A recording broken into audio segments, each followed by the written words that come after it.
జై సాయి మాస్టర్. జై సాయి మాస్టర్. జై సాయి మాస్టర్. జై సాయి మాస్టర్. శ్రీ సచ్చిదానంద సద్గురు సాయినాథ్ మహారాజ్ की जय. శ్రీ సచ్చిదానంద సద్గురు భరద్వాజ్ మహారాజ్ की जय. మాతా అలవేలంగు మంగమ మాతకు జై. అనంతార్య తనూజాతం సాయినాథ సమప్రభం భరద్వాజమహం వందే సర్వశిష్య ఫలప్రదం. అనంతార్య తనూజాతం సాయినాథ సమప్రభం భరద్వాజమహం వందే సర్వశిష్య ఫలప్రదం. అనంతార్య తనూజాతం సాయినాథ సమప్రభం భరద్వాజమహం వందే సర్వశిష్య ఫలప్రదం.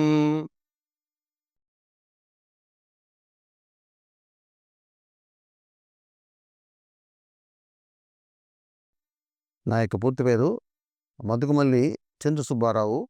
మాది పొదిల్ దగ్గర పొదిల్ తాలూకా వేమవరం అనే గ్రామం. కానీ మా నాన్నగారు కరణం ఉద్యోగం చేస్తుండేవారు. ఉద్యోగం పోవడం వల్ల మేము 1981 ఆ ప్రాంతంలో ఒంగోలుకు రావడం జరిగింది. నాకు మాస్టర్ గారు 1986 నవంబర్ నుంచి మాస్టర్ గారు నాకు పరిచయము. మాస్టర్ గారు ఇంట్లోనే ఉండి చదువుకున్నాను. సమాధి అవబోయేటప్పుడు కూడా ఆ సమయంలో సమాధి అవబోయే ముందు తర్వాత తెలిసింది నాకు. నేను ముందు రోజు కూడా మాస్టర్ గారి ఇంట్లోనే ఉన్నాను. మా మాస్టర్ గారిని దర్శించుకోవడం జరిగింది. 1986 నవంబర్ నుంచి 89 దాకా మాస్టర్ గారి ఇంట్లో ఉండి నేను చదువుకున్నాను. నేను మొట్టమొదటిగా మాస్టర్ గారిని నాకు తెలీదు. నేను ద్వారకామాయిలో మందిరంలో 1986 సంవత్సరంలో ద్వారకామాయి మందిరానికి వెళ్ళి రోజు అక్కడ కూర్చొని ఉండేవాడిని. అక్కడ తెలిసినటువంటి అబ్బాయి వాసు అని ఉండేవాడు. అంటే మాణిక్యరావు గారి అబ్బాయి. ఇప్పుడు అతను ఎక్కడ ఉన్నాడో తెలియదు.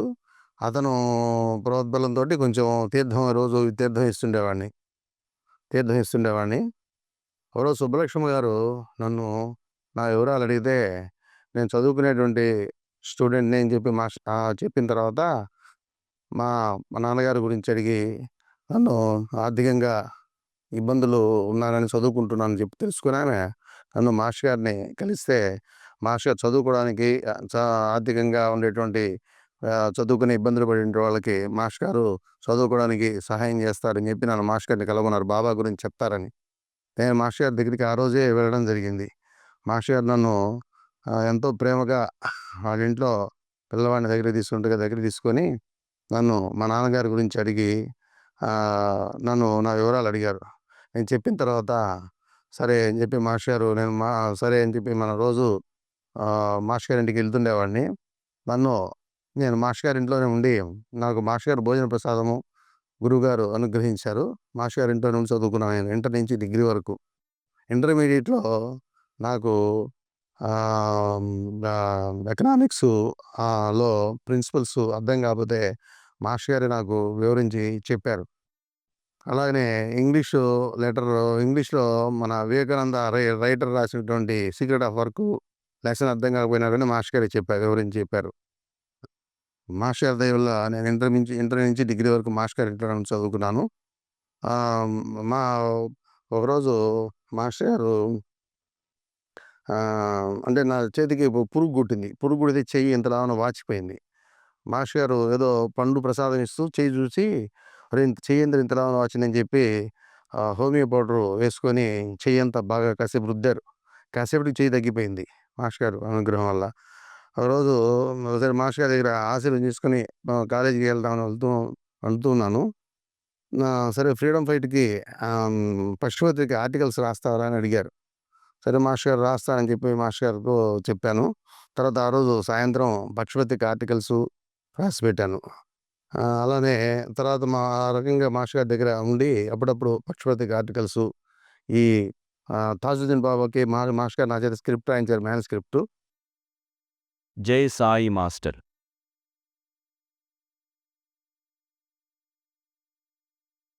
నేను మాస్టర్ గారి ఇంట్లో పండుకునేవాడిని.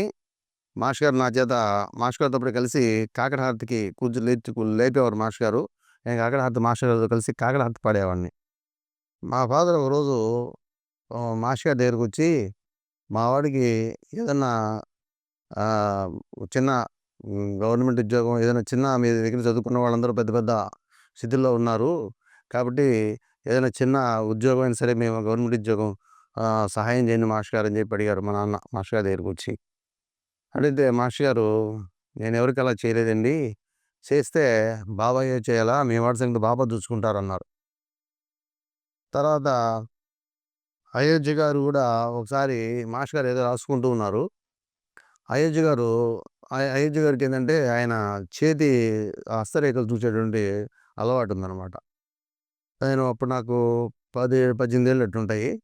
అయోధ్య గారు నా చెయ్యి చూసి చెప్తున్నారు. చూస్తూ ఉన్నారు చెప్పబోతున్నారు. మాస్టర్ గారు రాసుకున్న వాళ్ళలా చూస్తూ, "ఒరేయ్ అయోధ్య అలా చెప్పవద్దు. అలా చెప్పావంటే ఆ దోషం నీకొస్తుందన్నారు." నాకు అప్పట్లో అంటే 10, 18 ఏళ్ళంటే కొంచెం పిల్ల వయసుతనమే. అర్థం గాక మాస్టర్ గారు ఎందుకో చెప్పనివ్వలేదు అని చెప్పి అనిపిచ్చింది. తర్వాత కొన్ని పరిస్థితుల్లో తీవ్రమైన ఇబ్బందులు ఎదుర్కొని కొన్ని సంవత్సరాల తర్వాత నేను చాలా ఇబ్బందులు పడినా గానీ, మాస్టర్ గారు వాటిని చెప్పనీయకపోవడం వల్ల వాటిని ఎదుర్కొని నిలబడగలిగాను. అంటే మాస్టర్ గారు మొదటి నుంచి కూడా ఎందుకంటే భగవంతుడు భవిష్యత్తు గురించి తెలుసుకోవడము, జ్యోతిష్యం ఇటువంటి వాటిని ఆయన ప్రోత్సహించేవాళ్ళు గాదు. ఏదన్నా తెలిస్తే గురువు, భగవంతుడు సాక్షాత్తు ఆయన తే కర్మ తీసేస్తారు. ఆయన గనక నమ్ముకుంటే. ఆయన్ని తెలుసుకుంటే ఈ యొక్క కర్మ నశిస్తుంది గానీ, ఇవన్నీ వద్దని ఆయన ఉద్దేశం అనమాట. నేనట్లా లీలామృతము, గురు చరిత్ర, మహాత్ముల చరిత్రలు పారాయణలు ఇవి చేస్తుండేవాడిని. అలా కొంతకాలానికి ఆ పరిస్థితులన్నీ చక్కబడి నేను ఎదుర్కొని నిలబడగలిగాను. ఓసారి మాస్టర్ గారు మా ప్రభావం వల్ల మా అవధూతలని దర్శించుకునేటువంటి భాగ్యం గూడా గురువుగారి దయ వల్ల కలిగింది. అనసూయ మాత, రామిరెడ్డి తాత, గులాబ్ బాబా వీళ్ళని అవధూతల్ని మాస్టర్ గారి దయ వల్లనే నేను దర్శించుకొని, మాస్టర్ గారి అనుగ్రహంతో వాళ్ళు సేవించుకునే భాగ్యం కలిగింది. మాస్టర్ గారితో కలిసి ఒకసారి మాస్టర్ గారితో కలిసి భోజనం చేస్తున్నా. మాస్టర్ గారికి వడ్డించున్నారు. మాస్టర్ గారి పక్కన నేను కింద కూర్చొనున్నా. బంగాళాదుంప కూర ఇస్తే నేను తినలా. తినకపోతే "ఏరా అది వదిలేసావు ఏంది" అన్నారు. నేను "బాబాకి వదిలాను సార్" అంటే, "నీ ఇంట్లో అయితే నీకు తినపలేదు. కానీ ఇది బాబా ప్రసాదం తినరా" అన్నారు. నేను సరే అని చెప్పి మాస్టర్ గారు చెప్పారు బాబా ప్రసాదం అంటున్నా అని చెప్పి తినేసాను. ఆహ్, ఆ తర్వాత మాస్టర్ గారు "నీ ఇంట్లో అయితే నువ్వు తినపలేదు" అన్నారు కదా! అని తర్వాత నాకు వివాహం అయిన తర్వాత బంగాళాదుంప కూర కొన్ని సంవత్సరాలు షరతు పెట్టుకొని మాస్టర్ గారు చెప్పారని గుర్తొచ్చి వదిలేయడం జరిగింది. జై సాయి మాస్టర్.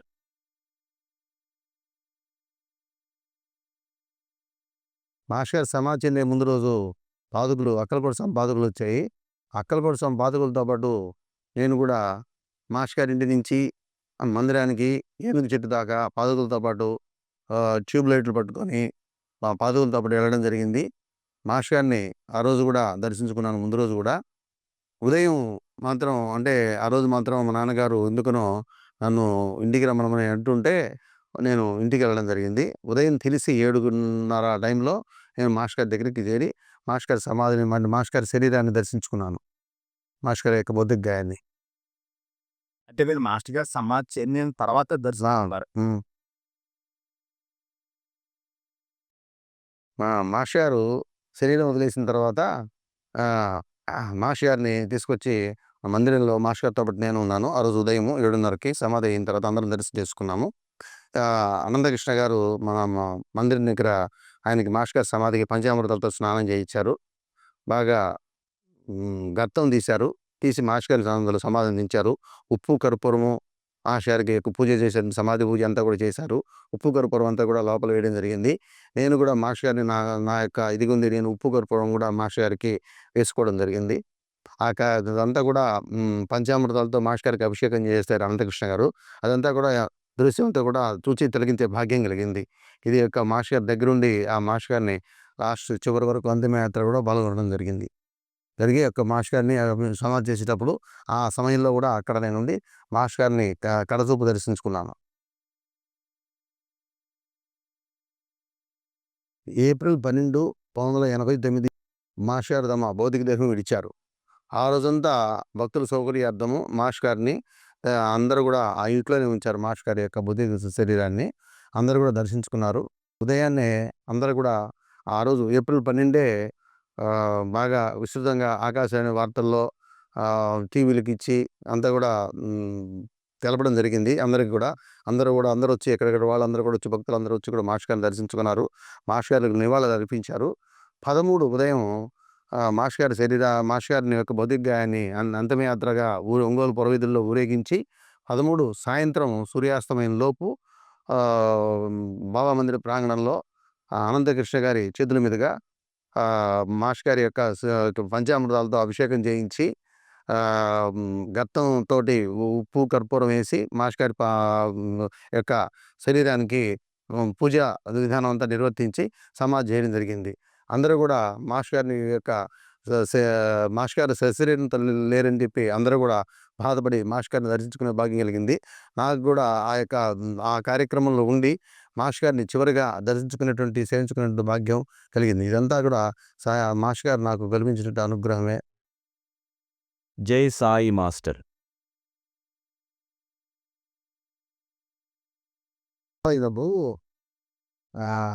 మా నాన్నగారు, ఒరేయ్ మాస్టారు సమాధి అయ్యారు, శరీరంతో లేదు కదా, నువ్వు వాళ్ళు అక్కడ ఇబ్బంది పెట్టినందుకు అంటే నేను మాస్టర్ గారు నాకు రూపాయలు ఇచ్చేవాడు కదా, అందువల్ల వద్దు అది తినేది ఇంట్లో ఉన్నది వస్తులే కాలేజీకి మాస్టర్ దగ్గరికి వెళ్ళొద్దు అని చెప్పి అనేవాడు అన్నారు. సరే చెప్పి నేను కొంతకాలం మాస్టర్ దగ్గరికి వెళ్ళాలి.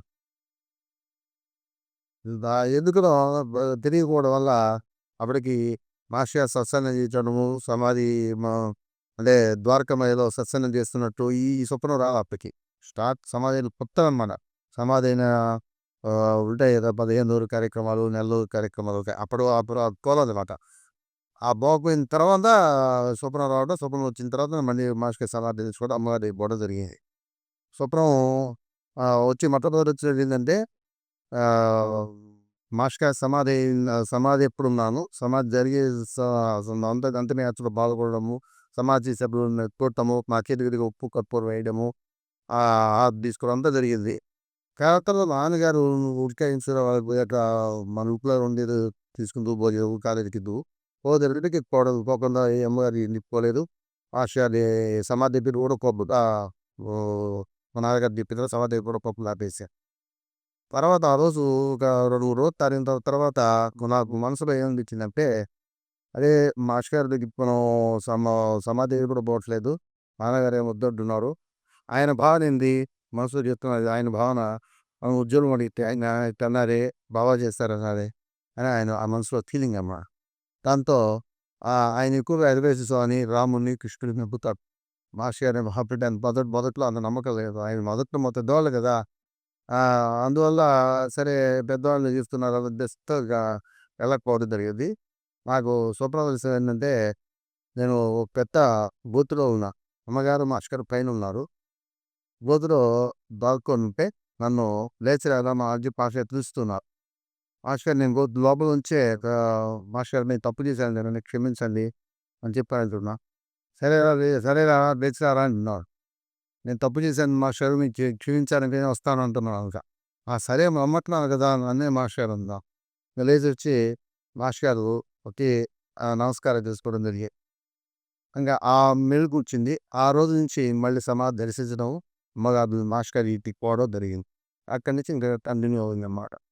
మరి మాస్టర్ గారి యొక్క అనుగ్రహము, మాస్టర్ గారి ఇది లాంటివి లేకపోతే సాయినాథుని, మాస్టర్ గారిని, దత్తాత్రేయుని మేము ఈ రకంగా నేను చేయించుకొని ఈ స్థాయిలో ఈ స్థితిలో ఉండేవాడిని కాదేమో. మాస్టర్ గారు చేయబట్టుకోవడం వల్లనే ఆయన వదిలిపెట్టకుండా పాద నమస్కారం పెట్టుకోవడం వల్లనే నాకు బాగా జరిగింది.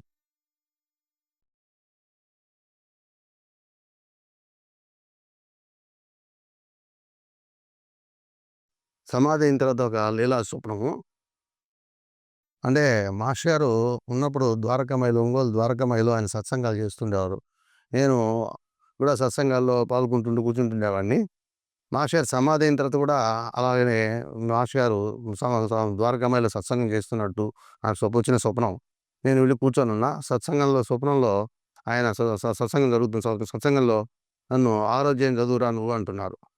ఆరోగ్యం అయింది మాస్టర్ గారు అని చెప్పి నిలబడి అడిగితే, నేను చెప్తున్నాను కదరా ఆరోగ్యం చదువు అంటున్నారు. ఆమెన లేచి వచ్చి నాకు అర్థం కాక, మాస్టర్ గారు నాకు అర్థం కాలేదని చెప్పి కూర్చొని మాస్టర్ గారి పాదాలు నమస్కారం చేసుకున్నా కానీ, నేను చెప్తున్నాను కదా నువ్వు ఆలోచించి చదువు, అదే మాట చెప్తున్నారు కదా రిపీట్ రిపీట్ చేసి వివరణ చెప్పలేదు. సరే ఇంకా వెళ్ళి నా స్థానంలో వెనక కూర్చున్నా. ఆ కూర్చున్న వాళ్ళు, ఆ వెనకున్న వాళ్ళు, ఈయన ఫారిన్ వెళ్ళాడు కదా ఎప్పుడు వచ్చారు అని అంటున్నారు. ఆశగా ఎప్పుడు ఫారిన్ వెళ్ళలేదండి, దేశమంతటా సాయినాథుని గురించి విస్తృతంగా ప్రచారం చేస్తుంటారని చెప్పి నేను చెప్తున్నా. తెలుగు వచ్చింది. అప్పుడు ఇంకా ఆరోగ్యం అంటే ఏందా అని ఆలోచిస్తే పుస్తకం తీసి చూసా. చూస్తే బాబా పుస్తకం 'సకల దేవతా స్వరూపం' అని చెప్పి ఆరోగ్యం. మరి కల్లో నా ఎనుకున్న వాళ్ళు ఈయన ఫారిన్ వెళ్ళాడు కదా ఎప్పుడొచ్చారు అని అనడం ఏంది అనే ఆ విషయం గురించి ఆలోచన వచ్చింది. ఫారిన్ అంటే ఓహో! సమాధి అయ్యారు కాబోలు మాస్టర్ గారు ఈ విషయం అని నాకు సమాధి అయ్యారు దానికి సంకేతం కాబోలు అనిపించింది నాకు. మరి మాస్టర్ గారు కనపడి చెప్పడం ఏంటి? అంటే మాస్టర్ గారు కూడా దత్త స్వరూపము. బాబా ఎంచుకున్నటువంటి తన స్వరూపము అనిపించింది. మరి సాయినాథుని సేవిస్తే మాస్టర్ గారు చెప్పడం, సాయినాథుని సేవిస్తే సకల దేవతలు సేవించినట్టే అని మాస్టర్ గారు చెప్పడం, అలా అలా జరిగింది గురువుగారి దయ వల్ల. 1999లో నేను విద్యానగర్‌కి బాబా మందిరానికి నేను పూజారిగా వెళ్ళడం జరిగింది. మాస్టర్ గారు సమాధి దర్శించుకొని, మాస్టర్ గారికి నమస్కారం చేసుకొని విద్యానగర్‌కి వెళ్ళేటప్పుడు మాస్టర్ గారి సమాధి దర్శించుకున్నా. మా నాన్నగారు వచ్చి మాస్టర్ గారిని ఉద్యోగం గురించి అడిగినప్పుడు, "మీ వాడి సంగతి బాబా చూసుకుంటారు" అనే విషయం గుర్తొచ్చింది. మాస్టర్ గారు సమాధి నమస్కారం చేసుకునేటప్పుడు. ఆ మాస్టర్ గారు విద్యానగర్ అంటే నరసోబవాడు అని చెప్పి మాస్టర్ గారు చెప్తుండేవాళ్ళు. ఆ విషయం గుర్తొచ్చి నమస్కారం చేసుకున్నాను. సరే మాస్టర్ గారి సమాధికి వస్త్రాలు ఇద్దామని చెప్పి మాస్టర్ గారు అని చెప్పి నమస్కారం చేసుకొని వెళ్ళాను. విద్యానగర్‌లో జాయిన్ అయ్యాను. జాయిన్ అయిన తర్వాత అక్కడ బాగా ఇష్టంగా దాదాపు చాలా సంవత్సరాలు అక్కడ సేవించుకున్నాను విద్యానగర్‌లో మా బాబా గారిని. అక్కడ వాళ్ళందరూ కూడా నాకు బాగా అనుకూలంగా ఉండి, మన మాస్టర్ గారి దగ్గర చదువుకున్నటువంటి వాళ్ళే కాబట్టి అందరూ కూడా అనుకూలంగా ఉండి నాకు బాబాకి సేవ చేసుకోవడానికి, మాస్టర్ గారికి సేవ చేసుకోవడానికి అందరూ నన్ను అనుసరించి నాకు తెలియనివి చెప్పి చేయించుకున్నారు. మాస్టర్ గారి దయ వల్ల. జై సాయి మాస్టర్.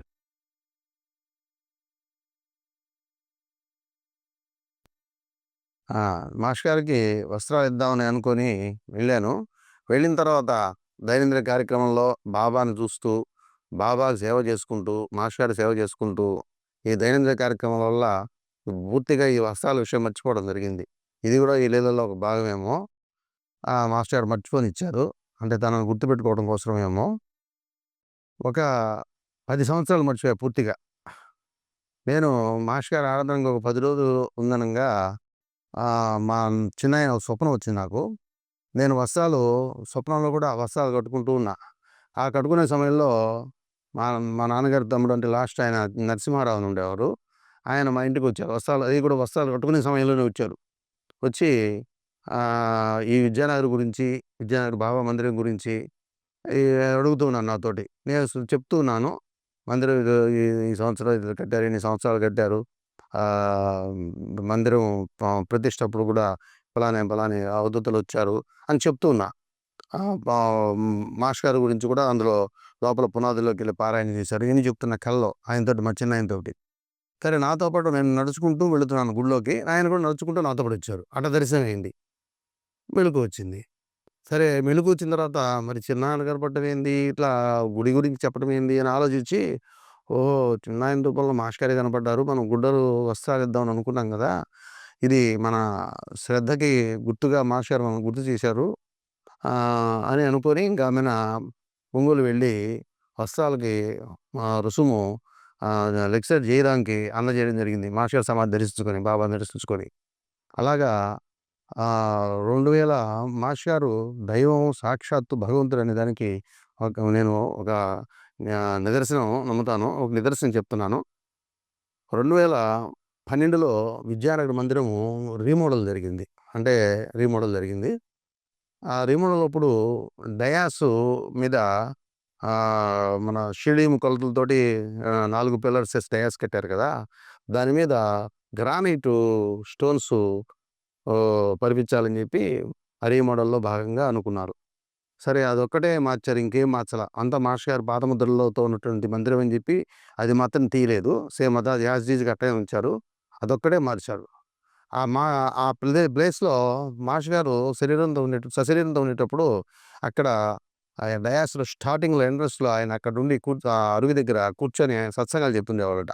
ఆ సత్సంగాలు చెప్తున్న దానికి గుర్తుగా మన మందిరం వాళ్ళు, విద్యా మందిరం వాళ్ళు అక్కడ ఫోటో పెట్టారు. మాస్టర్ గారి ఫోటో.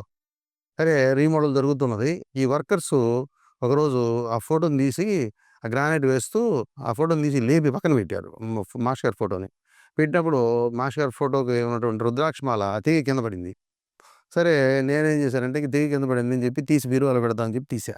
తీసినప్పుడు ఒక రుద్రాక్ష ఊడి చేతిలోకొచ్చింది. సరే ఇది మాస్టర్ గారు సాక్షాత్తు మాస్టర్ గారు పటానికేసింది. మరి పటానికేసింది. పటానికి తనకి భేదం లేదని బాబా చెప్పారు. గురువుగారు కూడా అంతేననుకోని సరే అని చెప్పి సాక్షాత్తు మాస్టర్ గారే ధరించింది రుద్రాక్షమాల. ఒక రుద్రాక్ష ప్రసాదంగా తీసుకుంటే బాగుంటుందనిపించి ఒక రుద్రాక్ష తీసుకొని మిగతాది బీరువాలో పెట్టేశా. ఇది గుళ్ళో బీరువాలోనే పెట్టా. సరే మా అప్పుడు మా పిల్లలు కూడా చిన్న పిల్లలే. 2012 అంటే మా అబ్బాయి సాయి చిన్న పిల్లవాడిలాగా అప్పటికి వాడు కూడా చిన్న పిల్లవాడే. చిన్న పిల్లవాడిలాగా కనిపించి స్వప్నంలో కనిపించి పేపరు, పెన్సిలు పట్టుకొని నాకు బొమ్మ వేసివ్వు అని వెంటాడుతున్నాడు నన్ను. నేను ఆమెన పె పెన్సిల్ తీసుకొని బొమ్మేస్తున్నా. మానవాకారం బొమ్మేస్తూ ఉన్నా.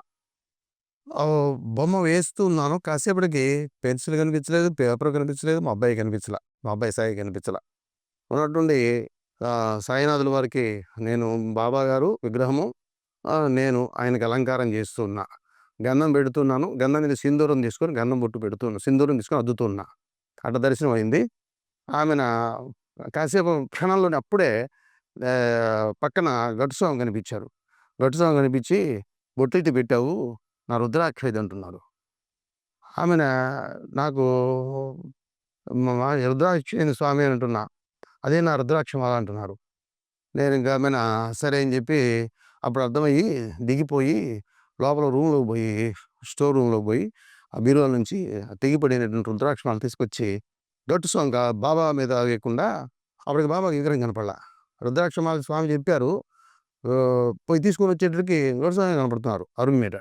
ఇంకా ఆమెన గట్టు స్వామి పాదాలకి రుద్రాక్ష మాలేసి ఆమె నమస్కారం చేసుకుంటూ ఎల్లప్పుడూ మీ యొక్క కృప నా మీద ఎప్పుడు ఇలా ఉండేట్టు చూడు స్వామి అని చెప్పి నమస్కారం చూస్తే గట్టు స్వామిని చూస్తే గట్టు స్వామి మాస్టర్ గారు చూసినట్టు మాస్టర్ గారికి నమస్కారం చేసుకుంటూ మాస్టర్ గారు ఇట్లా పైకి చూస్తూ ఆయన విభూతి పెడుతూ ఇట్లా స్మరిస్తూ ఉంటారు. అట్లా గట్టు స్వామి కూడా అట్లా స్మరిస్తూ పైకి చూస్తూ ఉన్నారు. అప్పుడు అలా దర్శనమైంది. జై సాయి మాస్టర్.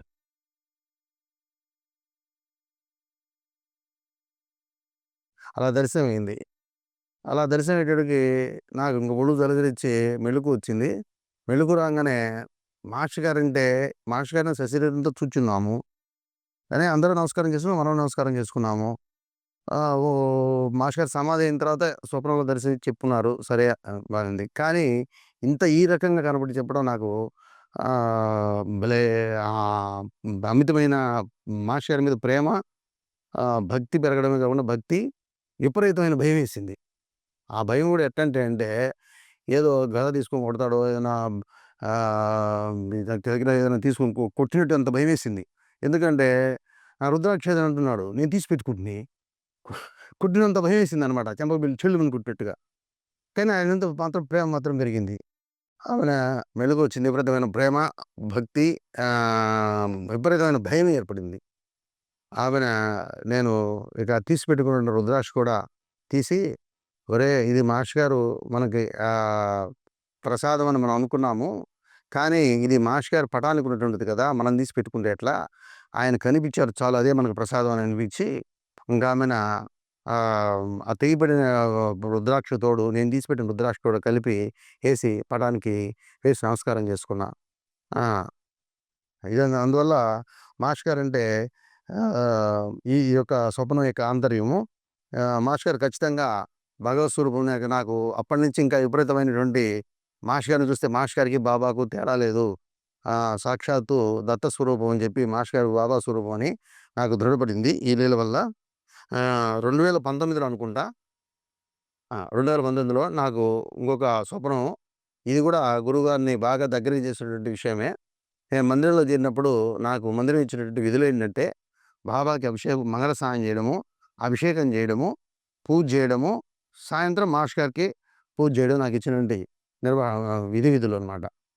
సరే 2019 విజయదశమి రాబోతున్నాం. అంటే ముందు రోజు మహర్నవమి రోజు నేను ఆ మరుసటి రోజు రాత్రి మాస్టర్ గారు నాకు స్వప్న దర్శనం. ఎట్లంటే, నేను నిజ జీవితంలో మాస్టర్ గారు సుబ్బలక్ష్మి గారు ఇంట్లో ఉన్నారు కదా! ఆ మాస్టర్ గారి ఇంటికి వెళ్తున్నట్టుగానే మాస్టర్ గారి ఇంటికి వెళ్ళా. నిజ జీవితంలో వెళ్తున్నట్టుగా స్వప్నంలో వెళ్ళా. మాస్టర్ గారు వరండాలో తిరుగుతూ ఉన్నారు. నన్ను చూసి "రారా లోపలికి" అని వెళ్ళిపోయారు. నేను వెళ్ళేలోపే ఆయన నా ముందు పోయినోడు ఎప్పుడు పోయారో నేను వెళ్ళేలోపే ఆయన మంచం మీద కూర్చొని ఇట్లా నడుము ఇట్లా వాల్చి కాలు మీద కాలేసుకొని ఉన్నారు. నేను వెళ్ళి ఆయన పాదములు ఒత్తుతూ ఉన్నా. 2 పాదాలు ఒత్తుతూ ఉన్నా. ఆయన "నువ్వు అనుభవాలు రాసి పెట్టుకుంటుండ్రా" అని అంటున్నారు. "మర్చిపోతావు" అని అంటున్నారు. నేను "మీరిచ్చిన విభూది కూడా ఇంతకుముందు మీరిచ్చిన విభూది కూడా ఉంది సార్ నా దగ్గర" అని నేను అంటున్నా. అని అంటూ మాస్టర్ గారి కుడి పాదము తీసుకొని ఇట్లా ఆహ్, ఆయన కాలు మీద కాలు ఇట్లా వేస్తున్నారు కాబట్టి కుడి పాదమే అందుబాటులో ఉంది. అంటే తీసుకోవడం అంటే పూర్తిగా ఆయన కాళ్ళు మనం పక్కకి లాగడం కాదు. ఆ కాలుని నా తలకి దగ్గరికి చేర్చి ఆయన అరికాలు నా మాడుకి అద్దుకుంటూ ఉన్నా. అట్లా దర్శనమైంది. మహర్నవమి రోజు రాత్రి. ఉదయం విజయదశమి అయింది. నేను గుడికి వెళ్ళిపోయాను. మధ్యాహ్నానికి ఇంటికొచ్చా. ఇంటికొచ్చేటప్పటికి మన విద్యానగర్ నుంచి నాతో పాటు పనిచేసినటువంటి మల్లికార్జున గారు పాదుకలు తీసుకొని మా ఇంట్లో వచ్చినారట. మా ఆవిడ చెప్పింది. పాదుకలు మాత్రం ఉన్నాయి నాకు. మల్లికార్జున కనపడలా. ప్రత్యక్షంగా అది ప్రత్యక్షంగా జరిగిందిది. జాగ్రత్త అవస్థలో జరిగిందిది. పాదుకలు మా ఇంట్లో ఉన్నాయి. నేను గుడి నుంచి వచ్చేటప్పటికి. పాదుకలు ఎన్ని ఉన్నాయంటే మల్లికార్జున తీసుకొచ్చి ఇప్పుడే పెట్టారు. ఆయన గుడికెళ్ళారు. నువ్వు ఇటు వచ్చావని అన్నది. నాకు సంభ్రమాశ్చర్యం వేసింది. రాత్రి కల్లో మాస్టర్ గారి ఇంటికి వెళ్ళడము, మాస్టర్ గారు ప్రత్యక్షంగా కనపడటము, మాస్టర్ గారు పాదం తీసుకొని తలకి మాడుకు అద్దుకోవడము, మధ్యాహ్నానికి భోజనం టయానికి మాస్టర్ గారు పాదుకలు రావడము, ఇదంతా రాత్రి వచ్చిన అనుభూతికి తోడయ్యి పాదుకల రూపంలో మాస్టర్ గారు మన ఇంటికి వచ్చారనే సంతోషం వేసి, అదృశ్యంగా మనతో ఉన్నారు మాస్టర్ గారు అనే ఎంత ఆనందం వేసింది. ఆనందం వేసి మాస్టర్ గారి పటానికి మాస్టర్ గారు కూర్చొని ఉన్నట్టుగానే భావం చేసి మాస్టర్ గారికి నైవేద్యం ఇచ్చి ఆమెన పాదుకలు ఎత్తున పెట్టుకొని నైవేద్యం హారతి ఇచ్చి పాదుకలు ఎత్తున పెట్టుకున్నా. ప్రదక్షిణ చేసుకున్నా చుట్టూరుగా రౌండ్ తిరుగుతూ. ఆమెన అట్లా దర్శనమైంది. మరి ఆయన అనుగ్రహము ఇంత చూడండి. మరి మాస్టర్ గారి ప్రేమ ఎంతో. మాస్టర్ గారిని విద్యానగర్ నుంచి ఒంగోలుకి వచ్చిన తర్వాత మాస్టర్ గారి సమాధికి పూజ చేసేవాడిని. కొన్ని రోజుల మధ్యలో అంటే విధులు విధానం వల్ల అయితేమి ఏదో మొత్తం మీద నాకు వేరే పూజారికి మాస్టర్ గారి పూజ వేరేకి అతనికి ఇచ్చేసి నాకు బాబా వరకే ఇచ్చారు. అప్పుడు నేను మాస్టర్ గారి పూజ నాకు ఇవ్వలేదే అని సాయంత్రం మనసులో అనుకున్నాను కాబట్టి ఏమో మహర్నవమి రోజు మాస్టర్ గారు ఈ రకంగా దర్శనం ఇచ్చారు. జై సాయి మాస్టర్.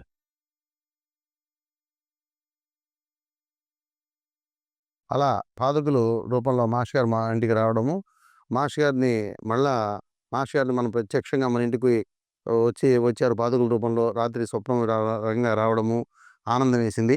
మా అబ్బాయికి కూడా అలానే మాస్టర్ గారి దయవల్ల ఉద్యోగం కూడా మా అబ్బాయికి కూడా మాస్టర్ గారి అనుగ్రహం వల్ల ఉద్యోగం కూడా వచ్చింది. ఇంకొక విషయం ఏందంటే, నాకు 2020 జూలైలో విపరీతమైనటువంటి ఆరోగ్యం అస్వస్థత చేకూర్చి విష జ్వరం వచ్చింది. కరోనా జ్వరం వచ్చింది. నేను అప్పుడు చాలా ఆయాసంతో బాధపడుతూ టెస్ట్ చేసిన కరోనా అని చెప్పారు. అప్పుడు ఇంకా నేను హాస్పిటల్‌లో చేరాను. ఒక్క సాయినాథ్ దగ్గర పెట్టుకున్న తప్ప సాయినాథ్‌ని తప్ప నా దగ్గర ఇంకేం లేదు. నేను మాస్టర్ గారిని, బాబాని నమ్ముకున్నా. నా దగ్గర మా ఆవిడ దగ్గర గాని ఎవరు లేరు. మా పిల్లలు గాని, మా ఆవిడ ఎవ్వరు లేరు. ఒక తోసివేయబడినట్టుగా హాస్పిటల్‌లో వెళ్ళిపోయాననమాట. అక్కడ నాకు కన్నీటి పర్యంతంతో సాయినాథ్‌ని చదువుతూ ఉన్నా. నా కళ్ళ ముందు ఒక్కసారిగా ఒక విషయం గోచరించింది. మాస్టర్ గారి దగ్గర రామారావు అని ఉండేవారు శిష్యులు. ఆయన రామారావు కూడా నన్ను బాగా చూసేవాడనమాట అభిమానంగా. ఆ రామారావుకి మాస్టర్ గారి దగ్గర ఉన్నప్పుడు పచ్చకామెరలొచ్చి ఒళ్ళంతా పచ్చగా అయిపోతుంది. ఆ రామారావుని మాస్టర్ గారు చీరాల్లో ఉంచి హోమియో డాక్టర్ శ్రీధర్రావు గారి దగ్గర ఉంచి ట్రీట్మెంట్ ఇప్పిస్తారు. అతనికి ఏ అంత విష పచ్చకామర్లొచ్చినా గాని తగ్గించి మాస్టర్ గారు శ్రీధరరావు హోమియో వైద్యం ఏదైతే మాస్టర్ గారి అనుగ్రహం వల్ల అతన్ని తర్వాత తొందరగా అతన్ని ఇంటికి రప్పించేట్టు చేశారు మాస్టర్ గారు. ఇదంతా మాస్టర్ గారి అనుగ్రహమే అని చెప్పి నాకనిపించింది. అనిపించి ఆ దృశ్యం నా కళ్ళ ముందు గోచరించింది. గోచరించి సాయినామృతం చదువుతూ మాస్టర్ గారు మరి నేను పారాయణ చేస్తున్నా సాయినామృతము నా అక్షర స్వరూపం అన్నారు కదా మీరు. మరి నా అక్షర స్వరూపం అని మీరు చెప్పారు. మరి అక్షర స్వరూపంలో మీరున్నారు. మరి నా ఆరోగ్యం ఇంత బాగాలేకపోతే మరి నన్ను ఎందుకు ఇంటికి చేర్చారు తొందరగా? రామారావుని చేర్పించినట్టుగా నన్ను కూడా వైద్యం ఇప్పించి వైద్య రూపంలో అదృశ్య రూపంలో మీరుండి నన్ను తొందరగా ఇంటికి చేరుతుండండి. నా బిడ్డలు చిన్నపిల్లలు అని నేను అనుకొని కన్నీరు పెట్టుకుంటూ బాధపడుతున్నా. చిత్రంగా డాక్టర్లు ఉదయం సాయంత్రం ఇంజక్షన్లు చేస్తూ పథ్యం నేను పూర్తిగా వెజిటేరియన్ అనే సంగతి తెలుసుకొని డాక్టర్స్ వాళ్ళు నాకు శాకాహార పరంగానే ఆహారం కూడా ఇచ్చి ఉదయం సాయంత్రం ఇంజక్షన్లు చేస్తూ రెసిస్టెన్స్ బాగా వచ్చేట్టు చేసి నార్మల్ కండిషన్స్తో 6 రోజుల్లో ఇంటికి నన్ను చేర్చారనమాట. ఇది నాకు మాస్టర్ గారు ఇచ్చినటువంటి ఈ శరీరం మళ్ళీ ఈ జీవితం మాస్టర్ గారు ఇచ్చారు. ఇదంతా ఆయన అనుగ్రహమే. మరి అందువల్ల మాస్టర్ గారిని సాక్షాత్తు గురువు అనండి, భగవంతుడు అనండి, రాముడు అనండి, కృష్ణుడు అనండి, దత్తాత్రేయుడు అనండి, సాక్షాత్తు సాయినాథుడు అనండి, ఏదైనా సరే మాస్టర్ గారు దైవమని నేను ఆయన ప్రతి ఒక్క విషయం కూడా నేను మందిరంలో ఇప్పుడు పని చేయకపోయినా నా ఆరోగ్య పరిస్థితి వల్ల కొన్ని పరిస్థితుల వల్ల నేను చేయటం లేదు. కానీ ఇంటి దగ్గర మాత్రం పారాయణలు అవి సంధ్యావందనము సాయంత్రం గురుచరిత్ర ఇలా పారాయణ చేసుకుంటూ మాస్టర్ గారిని తలుచుకుంటూ ఉన్నాను. అది ఈ యొక్క అవకాశం వచ్చినటువంటి మన మిత్రుడు అందరికీ కూడా తోటి సాయి మాస్టర్ భక్తులందరికీ కూడా కృతజ్ఞతలు తెలుపుకుంటున్నాను. జై సాయి మాస్టర్. జై సాయి మాస్టర్. దిగంబరా దిగంబరా శ్రీపాదవల్లభ దిగంబరా దిగంబరా దిగంబరా అనసూయమాత దిగంబర దిగంబరా దిగంబరా శ్రీపాదవల్లభ దిగంబరా దిగంబరా దిగంబరా శ్రీ నృసింహయతిభర దిగంబరా దిగంబరా దిగంబరా శ్రీ మాణిక్య ప్రభు దిగంబరా దిగంబరా దిగంబరా శ్రీ స్వామి సమర్థ దిగంబరా దిగంబరా దిగంబరా శ్రీ గురుదేవ దత్త దిగంబరా దిగంబరా దిగంబరా శ్రీ సాయి సద్గురు దిగంబరా దిగంబరా దిగంబరా శ్రీ భరద్వాజ సద్గురు దిగంబరా శ్రీ సచిదానంద సద్గురు సాయినాథ్ మహారాజ్ की జై. సద్గురు భరద్వాజ్ మహారాజ్ की జై. హరి ఓం గురుదేవ దత్త. జై సాయి మాస్టర్. జై సాయి మాస్టర్. జై సాయి మాస్టర్.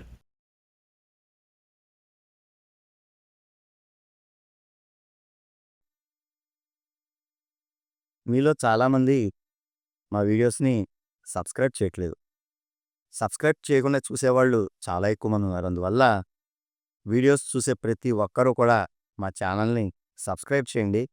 సబ్స్క్రైబ్ చేస్తే కనుక ఇంకా ఎంతో ఉత్సాహంగా ఉల్లాసంగా మంచి మంచి ఆలోచనలతో ఇంకా మీరు చూడని దేవాలయాలు ఇంకా ఎంతో అద్భుతమైన విషయాలు మీ ముందరికి తీసుకురాగాము. తప్పకుండా ప్రతి ఒక్కరు కూడా బెల్ ఐకాన్ నొక్కి కొత్త కొత్త నోటిఫికేషన్ కోసం వెయిట్ చేయండి. అలాగే మా వీడియోస్ని లైక్ చేయండి, ఇతరులకి షేర్ చేయండి. ఇందాక నేను చెప్పినట్టు తప్పకుండా మా ఛానల్ని సబ్స్క్రైబ్ చేయండి, ఆదరించండి. నమస్కారం.